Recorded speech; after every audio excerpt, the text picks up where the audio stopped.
Hello, my beautiful people, and welcome back to my channel. And we are here for episode 3 of PValley of the second season. The Dirty Dozen is the title of the episode. Um, so let's jump right into it. So Roulette is dancing on the psychic pole, which I forgot to I'm always forgetting something. But Whisper's whole draw is that like what she's like a witch almost, or like she sees things, she feels things. So the pole and the what is it, the passion room, the champagne room, I forgot what it's called. um it was swinging back and forth, and she was saying like it's speaking to you. And she had told Mercedes, "It's your turn to ask or something." And then she's like, "Girl, ain't nobody finna play these games with you, okay?" Um, and I remembered that because when I put in my notes, I said she's dancing on the psychic pole. Um, so the guy that she's dancing for, he wants her to take off her mask so he can see her face, and she's like, why don't you take it off? And as soon as he does, he's like, "Oh, you so fine. You got a DSM," and that's dick sucking lips. And so he's like, "How much, for some sloppy toppy?" And she's like, "Can't do that at the bank. Uncle Clifford rule, it'd be random ass numbers. If you hold you out the door." But then she says, "I'll break a rule for a brick." So of course he pulls out another roll of money. And she's looking up directly at the camera, and then she pushes him out of frame of the camera and gets right to it. And I'm just like, obviously, the camera was put in there for a reason to protect y'all. Because God forbid, if something happened, you literally pushed him out of frame where you wouldn't get no help till it was over with. Um, and so Mercedes is walking into the locker room just looking sad, looking pitiful, because Roulette and Whisper, they laughing because of course she got a lot of money. That man gave her a nice little amount of change on top of all the other dancing that she's done. So she's like, I need somebody to help me count this money. I got too much money. And then here comes Mercedes, like, oh. And Roulette walks up to her and says, "Hey, your bag ain't half empty, it's half full. I'm an optimistic bitch." And it's just like, girl, please. Um, but Mercedes feels away. She says, "You know what? Mind the business that pays you." It's just like, it ain't her fault that your shoulder fucked up and that you can't do what you used to do. Um, but anyway, she's on the phone with Coach, and Coach ain't Coach. It ain't the coach from last season. It's the new coach, and he ain't hidden like old coach was hidden. And he said something like, "I know I don't look the same," or something. It's like, yeah, nigga, obviously. Um, but she's like, "Is that offer still on the table?" And he says, "Of course it is." So she's like, "The only way this gonna happen is if your wife is there." And he's like, "Why do my wife need to be there?" She's like, "You said that she knew about this, right? That she's cool with it." He's like, "Yeah." He's like, "Well, shouldn't be no problem for her to show up then." He's like, "All right, what's her name? Fair. Fair will be there. We could send you your luggage." Ooh, I'ma call her luggage. Yeah. Um, so a car comes to a hard stop at Pastor Thief's food bank. 'Cause I forgot in the last episode, because I really don't care about Patrice. Patrice gets on my nerves. Ever since she stole Mercedes' money, it's been fuck. It was fuck up before then. Cause like, you swear you sanctified and Holy Ghost, but you was walking around smoking that vape wherever you go, cussing up a storm. Man, fuck Patrice. Okay. Um, but yeah, she had a food bank where she remixed where the money resides and turned it into where the blessings reside. Um, so she has a food bank. But when this car pulls up, it's like it barely misses the back of the car in front of it. And when we roll the window down, it's Terica young ass. having no business behind that wheel because baby cannot drive. Um, and so she tells one of the workers, can I have two boxes because, excuse me, one's for me and one's for my neighbor. And the lady is like, I shouldn't do this, but you just so something like it's the godly thing to do, whatever.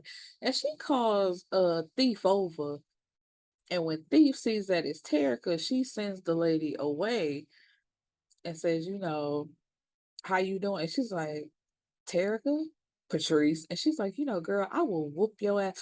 And she's like, grandmother or grandma, something like that. And I'm just like, girl, stand tall. Say, I don't know you. You made my mama give me away, and we don't see them interact at all. So it's just like, I'm not calling you grandmother. You're not my grandmother. Um, but in the end, she ended up giving her 4 boxes to take with her. I guess that made her feel better about the situation, but whatever. Um, so Fall and Uncle Clifford renegotiate because after the horrible night that was the grand reopening of the Pink, she's like, so it's all my fault that all that stuff happened. And he was like, no, it's 85% your fault, but it could be like, I think, what did he say, 65%? And she was just steady. She was like 75. And they got it to where now she is 69% the owner and he is 31% the owner. Um, so Murda is seeing everything that Sniffer Sweeper is doing for Crooked Letter and wondering why Undertaker ain't doing the same thing for him. And it's just like, you need to slow your roll because everything that glitters ain't gold. Um, and so they're in New Orleans, and of course, where New Orleans is, Big Frida is, baby. Um, and she announces them to come out on the stage, and they kill it. He got a new song, Champagne, Campaign, Champagne. I said, this need to be some real music out here, and y'all need to put this out. And if it is out, link me to it. Um, so and it's just like a montage of them going through all these cities and just having a good time, and the song is good, Champagne, champagne, champagne, champagne. Um, so Mercedes, she walks into the condo, Coach's condo, and she is mesmerized. She's like, "Oh, it's so cute." She sees champagne. She just automatically fix her glass. And I was like, "Girl, you ain't got no class. Cause how you just walk into this house and just automatically help yourself? At least wait till you see somebody and be like, oh, is that for us? That could have been sitting there for a while. Like, girl, don't just start touching stuff." But she gets the glass, then she got her phone. She about to snap a picture, and she's like, I'm acting like Keyshawn's ass. And it's just like, if you ain't used to it, then yeah, you will be excited about it. But it's just like, don't do that. Um, so then here comes luggage, and Mercedes is like, the house is beautiful. And she's like, beautiful? Like, you mean beautiful? Like, bitch, don't correct me. I said what I said. Your house looks nice, bitch. Uh, I can't say it because it's just like, if you gonna show up here like with an attitude, I'd be like, I'm not doing this. I would have told Coach. I'm like, you know what? Thank you for the offer, but I'm not doing it because your wife is staying, and she obviously don't want to be a part of this. Um, but they have contracts and NDAs for her to sign. Cause the luggage hands it over to her, like, you need to sign page this and this. Uh, read this over, that last page, and, then we'll be good to go. And Mercedes looked at Coach like, what the fuck is this? But girl, you should have known that the man is married and he's offering you $10,000 a week plus the condo. Like, you get to stay in the condo while this is going on. Like, girl, yeah, this can't leak out to nobody. Shut your mouth. Which I wouldn't have told nobody anyway. Um, so Teak is the security guard's name. Big Teak, actually. And he sees, what was his name? The guy that got his ass with Pico. So he sees Pico in different gang colors and was like, since when that happened? When he started rocking different colors. And Undertaker had to tell him, since him and your boy got into it and he got his ass whooped. And he's like, I don't get into all that gang stuff. That ain't none of my business. And Ticket's like, he can't take his eyes off him. Like, nigga switching like that. And who was the other gang that let him come in? Because it's just like, if he was back in that gang, if y'all had any beef going on, he could have did something to y'all people. Now y'all letting that nigga slide with y'all? Never. Um, and so Pico comes over and he is still dropping hints at the fact that murder is not straight. This it was funny, but it's like you a bitch. He said because when he dropped his new single, Trade Tales, I said, oh, not Trade Tales, sir. Please mind your business. I'm like, even if he comes out and people find out about it, now what? Like, do you feel vindicated? Like I told y'all, I motherfucking told y'all. Y'all should listen to me. It's just like, okay, he gay. So, um, and Sniffer Sweeper, which is wrong, by the way, if I haven't said that. Because he always puts something up his nose, so I call him Sniffer Sweeper. It's looking at him crazy because when he hear Trey tell, he's like, fuck you talking about? And this ain't the first time he done said that. So it's just like, what does that mean? Um, so Mercedes and Coach and Luggage, they're all sitting around and she notices some pictures on the wall of Coach, like, I love these pictures, they catch you in a good light. He like, oh yeah, my wife took those, back when she used to be a photographer. And Luggage is like, excuse me, I'm still a photographer, like I still do work. And he's like, because he said, that's back when you used to work. And she's like, but I still take photos. Like saying, like not saying, but saying, like, nigga, don't downplay me and what I do. But he's like, you know what I mean. Like basically, get out your feelings. The shit ain't that deep. And Mercedes is complimenting her abilities, like, you made him look soft and you always have to look up to him, man. I'm glad you captured like above his and that's softening her up because she's like, oh, yeah, thank you. Thank you for noticing. And it's just like, bitch, ain't nobody here to stroke your ego. Um, and so, like I said, she's getting 10K a week plus the condo. And then Coach is like, he tells his wife, like, you have to see when she does like this one little and he trying to dip shit. I said, Coach, please. Um, and he's like, sit down. He's like, show it to her. Cause they have a pole like right in the living room. And Luggage is like, I definitely don't need to get the Mercedes experience. But Coach is dominating and he's like, you're gonna watch it. So sit down.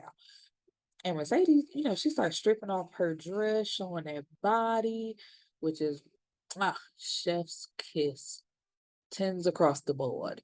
Um, and she's dancing for them. They getting caught up in her web because it's sensual. Like it's just like marry me. Like after she get done dancing, you just want to be like, marry me, please.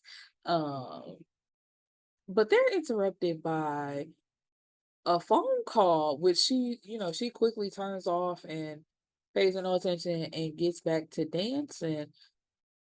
And at some point, Luggage takes off her clothes, and it's like, well, I didn't know this was that type of party, but Mercedes, she don't object to it. And it's all three of them together. Well, Coach and Mercedes is kissing while Luggage is just rubbing. And her phone goes off again. But it's this annoying ass ringtone. Like, I'm a gummy man. So and it's just like this childish ass ringtone. Terica is what, 13, 14, 15? She's a teenager. Why do you have this ringtone for her? Um, and she answers the phone. She's like, what do you want? I told you I was at work, but it's not Terica. It's a police officer.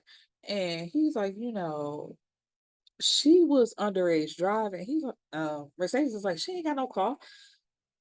The officer tells her it's in the name of the passenger, the stepmama. And it's like, she is in the back seat passed out drunk. So if somebody don't come and get Terica, she's being taken down to the jail. And he said that ain't no place for a woman, let alone a child. I'm like, damn, what the hell going on at the jail? Um, but shit, we seen what happened. So fake Obama is still in Mississippi. It's like when he get down there, he don't know how to go back home. But the wife calls him and is like, when are you coming back? And he tells her, um, they ain't read the will yet. It's still a couple other things I gotta do. So, I'm gonna be here for a second.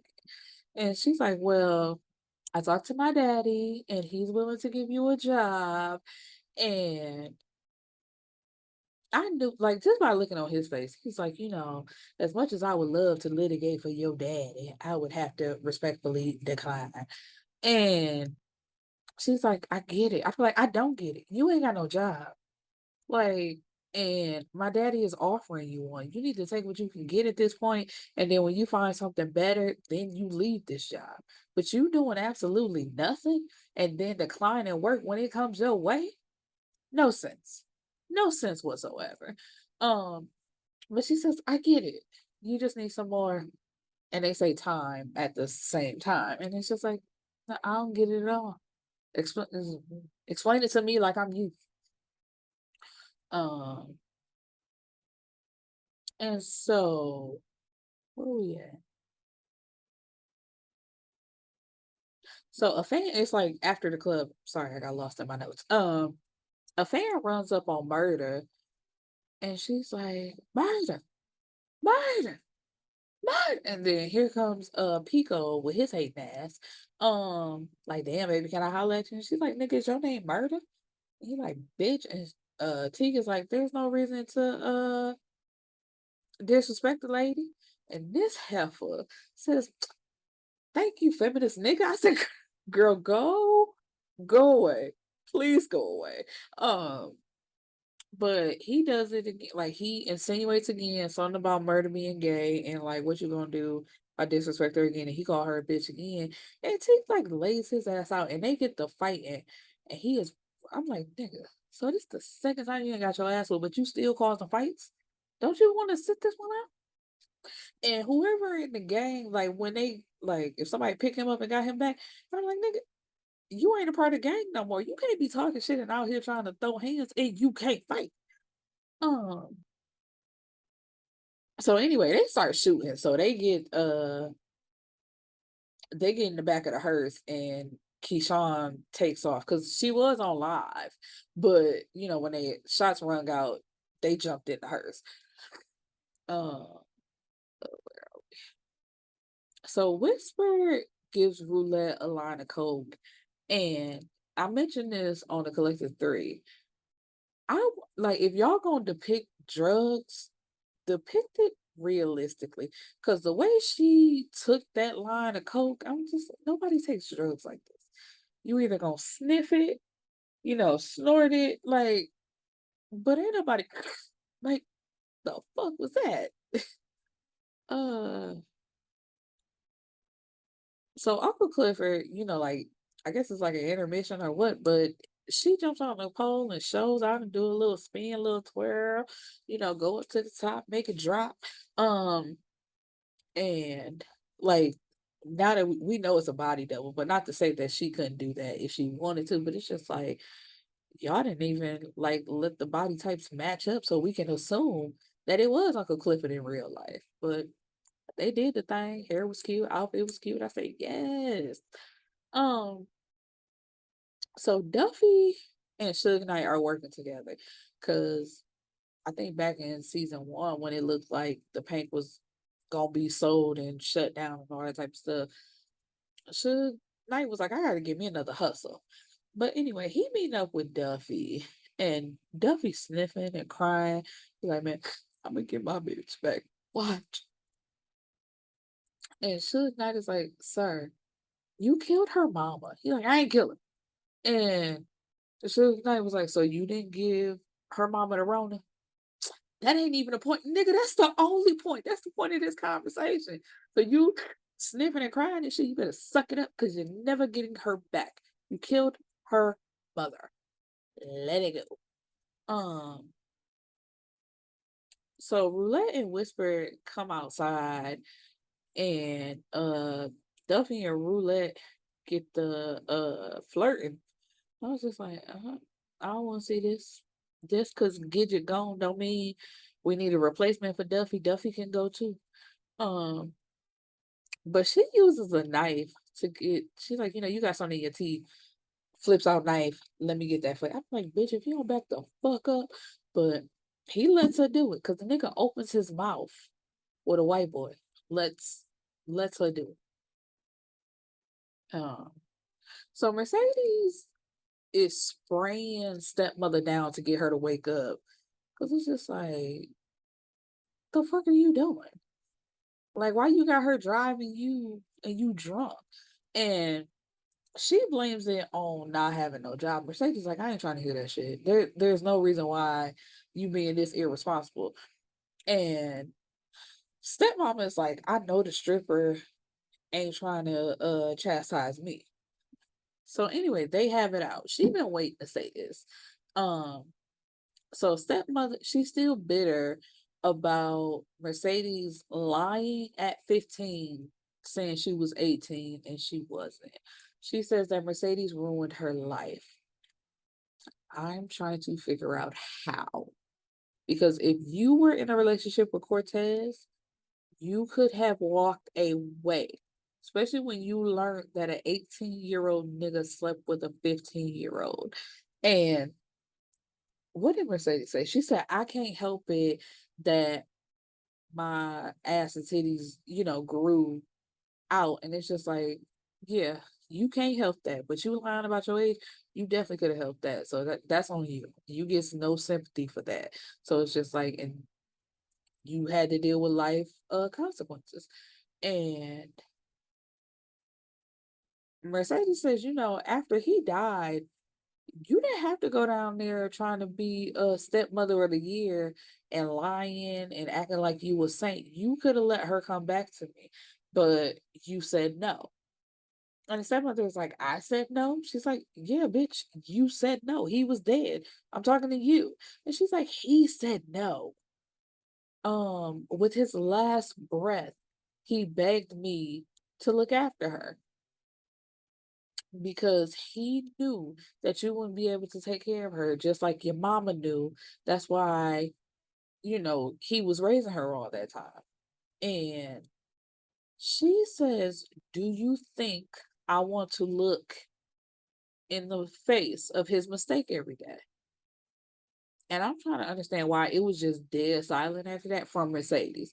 Because stepmama is laughing, like she's having a moment. So she's laughing and cackling, like what she said was just so funny. Um, and what else did she say? She was like being loyal to a dead man who wasn't even loyal to me while he was walking this earth. I'm like, right. So once again, you mad at other people for your life choices. Because as soon as you learned that he slept with a 15-year-old, you could have walked away. But even if you decide to work it out, like, she lied about her age, um, and we gonna work through it. When that baby came, you didn't have to be there. If this is what you want. You could have chose like, nigga, I'm walking away from all I don't have to deal with this. But you chose to stay. And even after he died, it's like, girl, he dead now. So you could have gladly been like, here go your child, here go your baby. I don't want nothing to do with either one of y'all anymore. And it's like he's dead. So, but no, yet again, these are your choices. How are you mad at me for your choices? Don't make no sense. But Terica is standing on the other side of the wall and she's listening to it all. And baby is heartbroken. She is crying. Um, And it's just like, oh, I'm so sorry for you, little girl. Um, so some of the other strippers are being asked to give head, and one of the girls was like, "What part of no don't you understand?" And the guy said, "Look, my homie told me about the girl with the dick sucking lips, and I'm just trying to figure out, is it you, or can you point me in her direction so I can find her?" And she walks off with an attitude like, "Man, here these bitches go." Whip boy puts it in fake Obama's head to run for mayor up against his brother. He's like, if you stupid enough to run, I'll be stupid enough to back you. So it gives him something to think about. So Murder has been sending Uncle Cliff a postcard from every city that they've traveled to. And so this last one, he couldn't figure out what to say. And she's like, let me him and Crooked Letter, they share a room together. So he's like, she says, let me see the letter. And it says, nigga, I guess I miss you. And um then he changes it to I love you. And she's like, that's it? He's like, that's the only thought I've been having. And then he looks at her, he's like, I know what I did to get kicked out of the kingdom, but what did you do? And she says, I couldn't believe in fairy tales. And it's just like, I don't know. And I'm like, I get what she was saying, but I'm like, would that have been a fairy tale? You and Fake Diamond could have made it. Uh, so Pastor Thief, her church is shut down, even though she's walking through that same church, puffing on that vape. And the mayor comes in. What is it? The interim mayor, because he's not fully voted in yet. Because when he came to the old church, trying to get their vote. And he's like, if y'all get people to vote for me and to vote for this casino, you'll find your church with a heavier collection plate. And of course, she got to talk her little shit. And so he came in and shut her shit down. And she tells him, if I've messed with the wrong neighbor, then you fuck with the wrong bitch. I'm like, this is a church. This is your church. So you smoking and cussing in your own church. Um, anyway, so Roulette is getting out of a car and says, give me a call when you want to take Roulette for another spin. It's just like, girl, ooh, your life, your life. Um, and she sees Duffy and Suge Knight. Now they have boxes that says farm and fresh or farm fresh. And when the box drops, it's bottles of oxycodone. So she knows what they doing. And so they all just looking at each other and she just gives them a wink and walks off. So it's like, I know what y'all doing, and I can tell that y'all know what I'm doing. So we gonna keep each other secret and we cool. So yeah, that was episode 3. I hope you guys enjoyed my review, and I hope to see you back for the next episode. Peace.